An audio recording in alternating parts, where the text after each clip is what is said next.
नमस्कार, आप ये सीधी और लाइव तस्वीरें देख रहे हैं हरियाणा के गुरुग्राम से। दोस्तों, आज मैं आपके जो इस शख्स से मिलवाना चाह रहा हूँ, हरियाणा रोडवेज संयुक्त कर्मचारी संघ के मुख्य सचिव हैं और आपके जो राज्य प्रवक्ता हैं वो हमारे साथ सुधीर हेलावत जी हमारे साथ जुड़ चुके हैं।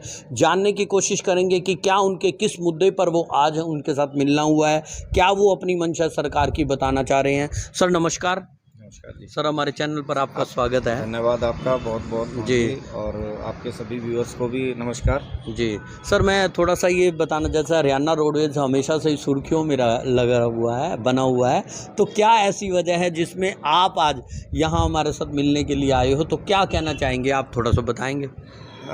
मोहित जी, ये मुद्दे एक बार फिर से रोडवेज के कर्मचारियों के उठे हैं जी, और जैसे आप कह रहे थे कि भाई रोडवेज यूनियन और ये मामले मुद्दे गर्म ही रहते हैं, उसके पीछे कारण है कि हमेशा अपने हकों की लड़ाई के लिए और जनता की सेवा के लिए कोशिशें करते रहते हैं जी, इसीलिए कुछ मुद्दे फिर से दोबारा एक आए हैं बीच में। जी, अभी हाल ही में 2-3 महीने पहले हमारे हरियाणा रोडवेज साझा मोर्चा की जो मीटिंग हुई थी माननीय परिवहन मंत्री जी से और एसी साहब से, तो उसमें कुछ कर्मचारियों की मांगों को लेकर बातचीत हुई थी।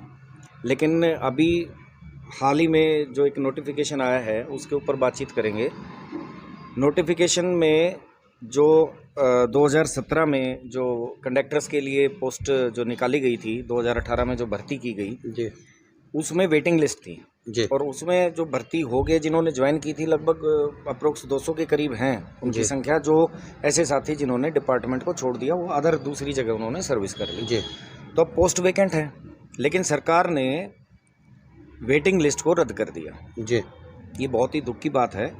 और दूसरी तरफ सरकार ने घोषणा कर दी कि 1120 के करीब जो है लमसम वो कंडक्टर भर्ती किए जाएंगे रोजगार कौशल जो स्कीम है इनकी, उसके तहत। जी, तो सबसे बड़ा मुद्दा यही है। हम तो सरकार से ये पूछना चाहते हैं कि आपके घोषणा पत्र में सभी पार्टियां ये करती हैं, बीजेपी पार्टी का भी यही था, भारतीय जनता पार्टी का घोषणा पत्र में वादा था कि हम जो प्रदेश के जो बेरोजगार युवा हैं उनको एक स्थायी और पक्का रोजगार देंगे। जी, लेकिन उससे उल्टा हो रहा है, निजीकरण की तरफ जो बात की जा रही है जी, वो धकेला जा रहा है प्रदेश के युवाओं को, और ये हमारे लिए बहुत दुख की बात है। इसके लिए आगे की लड़ाई जो है हम वो शुरू करने जा रहे हैं। सुधीर जी, जैसे हरियाणा सरकार द्वारा निरंतर ये कहा जा रहा है कि हम हरियाणा रोडवेज को बेहतर सुविधाएं के लिए या अपग्रेडेशन हो रहा है, तो वहाँ पे आपको क्या लगता है कि हरियाणा सरकार पक्षपात कर रही है या उसको सलाहकार, कहाँ पे आपको कमी नज़र आ रही है, जबकि बड़े बड़े दावे, बड़े बड़े रोजगार सड़कों के ऊपर या रोडवेज कर्मचारियों को इस तरीके की सुविधाएं देने के बारे में कर रही है, तो यहाँ पे आप क्या कहेंगे सर? जी जी, बिल्कुल आपकी बात जायज़ है।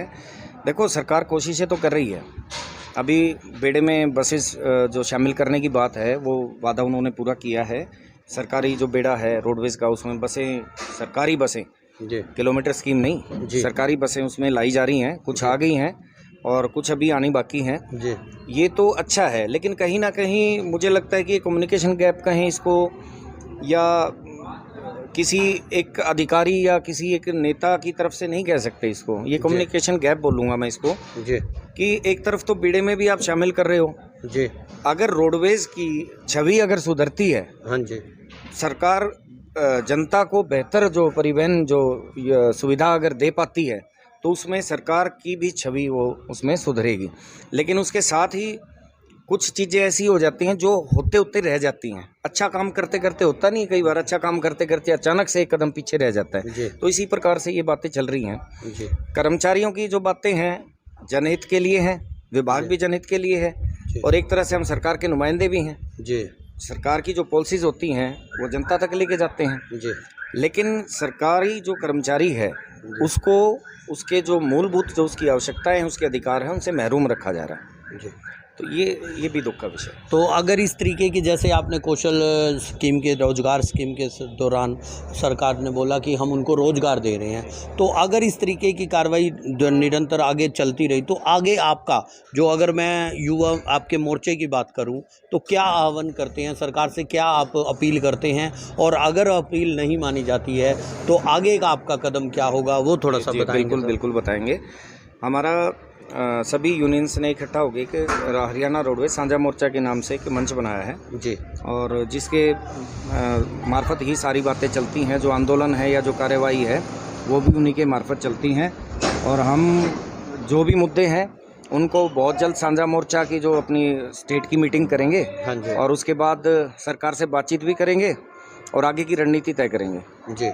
तो यानी कि आप इन चीज़ों से दबने वाले नहीं हैं, आप इसके लिए प्रयास करेंगे। पहले भी प्रयास करते रहे हैं और करते रहेंगे, क्योंकि जनहित और विभाग हित दोनों हमारे लिए बिल्कुल बेहद जरूरी है। जी। रोडवेज कर्मचारियों के लिए कुछ अपील करना चाहेंगे? हाँ जी, रोडवेज कर्मचारियों के लिए यही अपील करना चाहेंगे सर कि अपनी जो आपकी ड्यूटी हैं, आपकी जो जिम्मेवारियां हैं वो अच्छे बेहतर तरीके से आप करते रहें। पब्लिक डीलिंग में हैं आप और बहुत बेहतरीन तरीके से आप लोग सभी अपने कार्य कीजिए, जनता की सेवा कीजिए और हमें पूर्ण विश्वास है। मैं सरकार से भी अपील करना चाहूँगा आपके चैनल के माध्यम से कि कर्मचारी ये हरियाणा से ही हैं, बाहर से नहीं हैं और आपके वोटर्स भी हैं इनमें और उसके साथ ही आपके सरकार है, आपके कर्मचारी हैं।